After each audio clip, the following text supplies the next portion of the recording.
السلام علیکم عزیز طلباء و طالبات، آج ہم 10ویں جماعت کی اردو کی کتاب سے نظم آمد صبح پڑھیں گے۔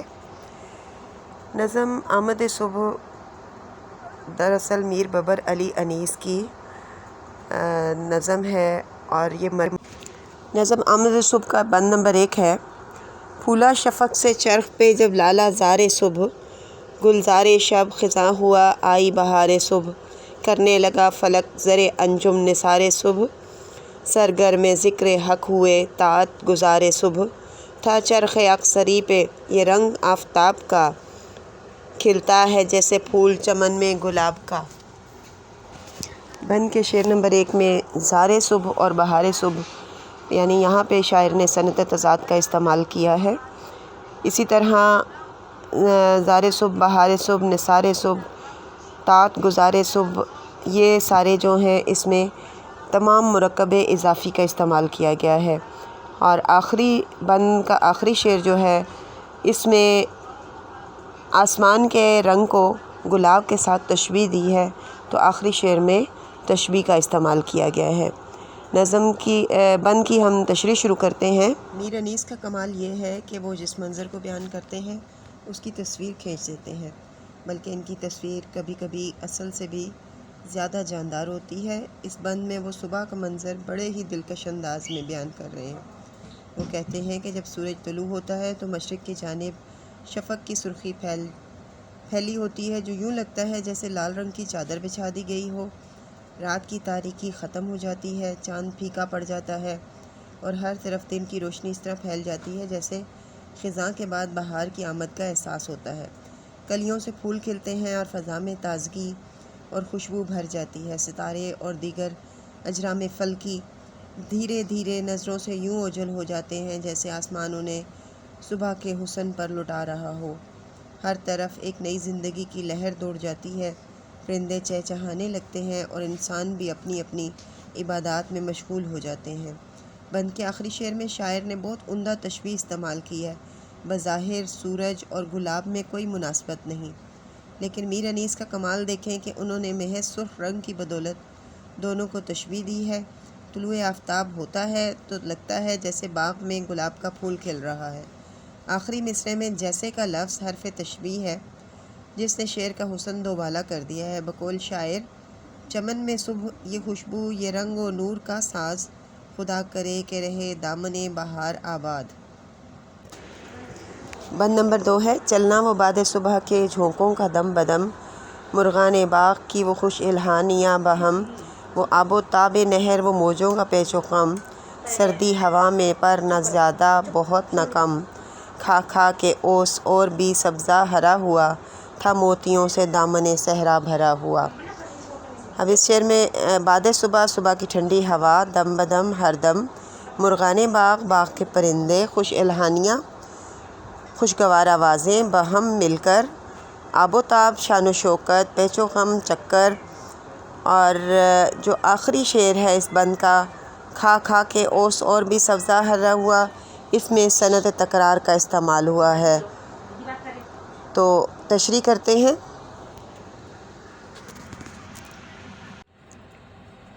اس بند میں میر انیس نے فطرت کی وہ منظر کشی کی ہے جس سے ان کی قوت مشاہدہ، پرواز تخیل اور قادر الکلامی کا ثبوت ملتا ہے۔ میر انیس اس بند میں کہتے ہیں کہ صبح کا وقت ایسا ہوتا ہے جب قدرت کے ایسے نظارے اور نعمتیں دعوت دے رہی ہوتی ہیں کہ جن کا متبادل انسان کو میسر نہیں۔ صبح کے وقت ہلکے ہلکے جھونکوں کی صورت میں صبح کی ٹھنڈی ہوا چلتی ہے جو قلب و جگر کو زندگی بھر سکون فراہم کرتی ہے۔ پرندے ہوا کے جھونکوں سے یوں مست ہوتے ہیں کہ وہ اپنے خالق کی حمد و ثنا کرنے لگتے ہیں۔ پرندوں کی یہ آواز شیریں بھی ہوتی ہے اور دل نشیں بھی، یہ نغمے کانوں میں رس گھولتے ہیں۔ ایسے میں شاعر کی توجہ میدان کربلا کے پہلو میں بہتی نہر فرات کی جانب ہوتی ہے جو پوری آب و تاب سے رواں دواں ہے۔ اس کی موجیں بیچ و تاب کھاتی ہوئی آگے بڑھ رہی ہیں۔ لہروں کا اٹھنا اور کناروں سے ٹکرانا ایک دل فریب منظر ہے۔ بقول شاعر، خدا اگر دل فطرت شناس دے تجھ کو، سکوت لالا و گل سے کلام پیدا کر۔ شاعر کہتے ہیں کہ باد نسیم کے جھونکوں سے موسم قدرے خوشگوار ہو گیا ہے۔ نہر کے پانی کو چھو کے آنے والی ہوا سے گرمی کی شدت میں کمی واقع ہو گئی تھی، لیکن ایسی بھی نہیں کہ سردی کا احساس ہونے لگے۔ رات بھر پتے شبنم میں بھیگتے رہے، جس سے ان کی پیاس ختم ہو گئی اور ان کا رنگ نکھر آیا، اور جو شبنم کے قطرے پتوں نے جذب نہیں کیے وہ موتیوں کی طرح دکھائی دیتے ہیں۔ یوں لگتا ہے گویا صحرا کا دامن موتیوں سے بھرا ہوا ہے۔ بند نمبر 3 ہے وہ نور صبح اور وہ صحرا، وہ سبزہ زار تھے طائروں کے غول، درختوں پہ بے شمار، چلنا نسیم صبح کا رہ رہ کے بار بار، کوکو وہ قمریوں کی، وہ طاؤس کی پکار، وا تھے دریچے باغ بہشت نعیم کے، ہر سو رواں تھے دشت میں جھونکے نسیم کے۔ اب اس میں نور صبح پھر مرکب اضافی کا استعمال ہے، اور اس کے ساتھ ساتھ جو ہے صحرا اور سبزہ زار کا تذکرہ کر کے پہلے شعر میں صنعت تضاد کا استعمال ہوا ہے۔ دوسرے شعر میں رہ رہ کے بار بار، کوکو، یعنی اس میں صنعت تکرار کا استعمال ہوا ہے۔ بہشت نعیم کہتے ہیں نعمتوں والی جنت، دریچے دروازے، تو تشریح کرتے ہیں اس بند کی۔ میر انیس کے کلام میں صبح کا منظر ہمیشہ ایک خاص جمالیاتی حسن رکھتا ہے۔ اس بند میں شاعر نے کربلا کے میدان میں صبح کے منظر کو نہایت دل نشین انداز میں بیان کیا ہے۔ وہ کہتے ہیں کہ سورج کے طلوع ہوتے ہی صحرا میں ہر طرف نور ہی نور پھیل گیا۔ صحرا گویا سرسبز و شاداب باغ کی شکل اختیار کر گیا، جہاں رنگ برنگے پرندے درختوں پر آن ٹھہرے ہیں۔ یہ وہ وقت ہے جب نرم روح ٹھنڈی ہوا کے جھونکے آہستہ آہستہ چلتے رہتے ہیں، اور قمریاں چہچہاتی پھرتی ہیں، اور مور اپنے پر پھیلائے جھومتے ہوئے نظر آتے ہیں۔ بقول نذیر اکبر آبادی، یہ صبح نور، یہ تازگی کا سماں، چمن میں ہر طرف زندگی کا جہاں۔ بقول میر انیس، وہ نور اور دشت سہانا سا وہ فضا، دراج و کبک و تیسو و طاؤس کی صدا۔ بند کے آخری شعر میں شاعر کہتا ہے کہ یہ سب اس لیے ہے کہ اللہ تعالیٰ نے جنت کے دروازے زمین والوں کے لیے کھول دیے ہیں، اسی لیے اس دشت میں، اس بیاباں میں باد نسیم کے جھونکے رواں دواں ہیں۔ بقول شاعر، اٹھو کہ صبح نو کی کرنیں بلا رہی ہیں، یہ زندگی ہے خوابوں کو جگا رہی ہیں۔ بند نمبر 4 ہے آمد، وہ آفتاب کی وہ صبح کا سماں تھا، جس کی ذو سے وجد میں طاؤس آسماں، ذروں کی روشنی پہ ستاروں کا تھا گماں، نہر فرات بیچ میں تھی مثل کہکشاں، ہر نخل پر ضیائے سر کوہ طور تھی، گویا فلک سے بارش باران نور تھی۔ اس بند میں بھی مرکب اضافی کا استعمال ہوا ہے، اور آمد ہونا آفتاب کے نکلنے کا وقت، اور ذو کہتے ہیں روشنی کو، وجد کہتے ہیں جھومنے کو، طاؤس آسمان کا مور۔ اور یہاں جو دوسرا شعر ہے اس میں تشبیہ کا استعمال ہوا ہے، لفظ گما اور مثل کے ذریعے سے نہر فرات کو کہکشاں سے تشبیہ دی گئی ہے، اور آخری شعر میں صنعت تلمی کا استعمال ہوا ہے، ضیائے سر کوہ طور، یعنی پہلے مصرعے میں صنعت تلمی کا استعمال کیا گیا ہے۔ تشریح کرتے ہیں۔ اس بند میں میر انیس کہتے ہیں کہ سورج کی آمد ہے، اور کائنات میں ہر سمت نور ہی نور پھیل رہا ہے۔ ایسے میں آسمان پر اندھیروں کے کوچ کا وقت ہے، اور صبح کاذب سے لے کر اس پر مختلف رنگوں کی بہار دکھائی دے رہی ہے۔ بعض اوقات نیلگوں آسمان سبزی مائل دکھائی دیتا ہے۔ میر انیس نے آسمان کی اس بدلتی کیفیت کو مور کے رنگین پروں سے تشبیہ دیتے ہوئے آسمان کو مور قرار دیا ہے، جو صبح کے دلفریب منظر میں مست ناچ رہا ہے۔ سورج نکلتا ہے تو اس کی کرنیں صحرا کے ذروں کو ایسے چمکا دیتی ہیں جیسے ستارے زمین پر اتر آئے ہوں۔ بقول شاعر، چمک اٹھی ہے صبح کی کرنوں سے ہر گلی، یہ منظر ہمیں امید سے بھری دنیا دے گیا۔ شاعر کہتا ہے کہ سورج کی یہ کرنیں جب فرات کے پانی پر پڑتی ہیں تو یہ منظر بھی قابل دید ہوتا ہے۔ نہر کی ہر موج، ہر لہر کہکشاں دکھائی دے رہی ہے، جس میں لاکھوں ستارے جگمگا رہے ہوتے ہیں، گویا اگر ریت کے ذرے ستاروں کی مثل ہیں تو فرات کی لہریں کہکشاں کو شرماتی ہیں۔ اس بند میں بھی شاعر کی منظر نگاری عروج پر دکھائی دیتی ہے اس میں کربلا کے درختوں کی شان بیان کرتے ہوئے ہر درخت کو طور مقدس کی روشنی سے روشن قرار دیا ہے۔ یوں لگ رہا ہے کہ آسمان سے نور کی بارش برس رہی ہے اور ہر شجر کوہ طور کی طرح نور الہی سے منور ہے۔ بند نمبر 5 ہے اوج زمیں سے پست تھا چرخ زبرد جدی، کوسوں تھا سبزہ زار سے صحرا زمردی، ہر خشک و تر پہ تھا کرم بحر سرمدی، بے آب تھے مگر در دریائے احمدی، روکے ہوئے تھی نہر کو امت رسول کی، سبزہ ہرا تھا خشک تھی کھیتی بطول کی۔ اس بند کے تینوں اشعار میں صنعت تضاد کا استعمال ہوا ہے۔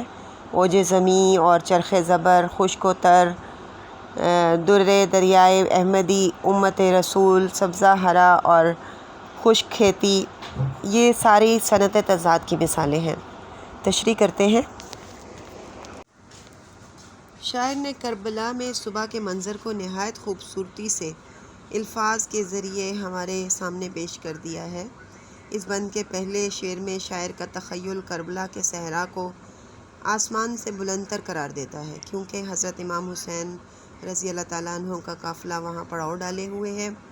ان کی برکت سے اس صحرا میں دور دور تک سبزہ نظر آ رہا ہے۔ دوسرے شعر میں شاعر کہتا ہے کہ اس دشت کا ہر ذرہ اور یہاں کی ہر شے اللہ کی رحمتوں سے سیراب ہے، لیکن خود نبی صلی اللہ علیہ وسلم کی اولاد پیاس بجھانے کے لیے پانی سے محروم ہے۔ بند کے آخری شعر میں شاعر بڑے دکھ بھرے انداز میں کہتا ہے کہ نبی صلی اللہ علیہ وسلم کی اولاد کو پانی سے محروم رکھنے والے یہ لوگ بھی بظاہر اسی نبی کے امتی کہلاتے ہیں۔ شاعر حیران ہے کہ کربلا کا میدان بظاہر خشک و بنجر ہونا چاہیے، لیکن وہ تو سرسبز ہے، لیکن حضرت فاطمہ رضی اللہ تعالیٰ عنہ کی کھیتی خشک ہے، یعنی ان کی اولاد پیاس بجھانے کے لیے پانی کو ترس رہی ہے۔ بقول شاعر اب اس پہ چاند ستارے بھی رشک کرتے ہیں، اب اس پہ چاند ستارے بھی رشک کرتے ہیں، وہ ایک دیا جو کبھی دشت میں بجھایا گیا۔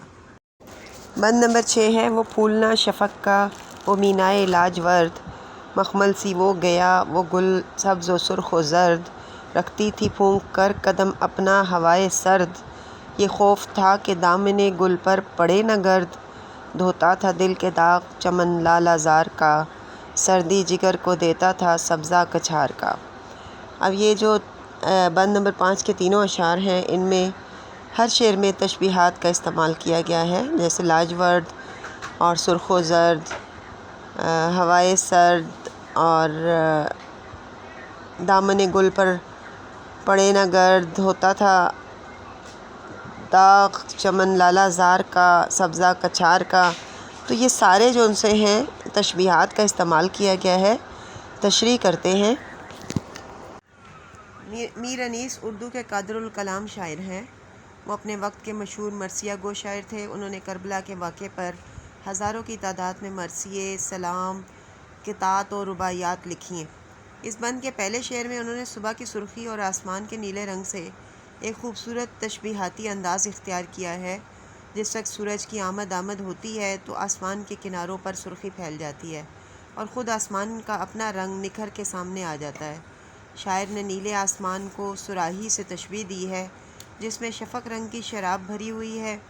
ادھر زمین پر موجود گھاس شبنم کے قطروں سے ریشم کی طرح نرم و نازک ہو چکی ہے۔ جہاں تک پھولوں کا تعلق ہے، وہ تو پہلے ہی اپنی نزاکت کا جواب نہیں رکھتے، اور اب اوس پڑنے سے ان کی رنگت نکھر کر سامنے آ گئی ہے۔ یوں لگتا ہے جیسے صحرا میں سبز و سرخ رنگ کی بہار اتر آئی ہو۔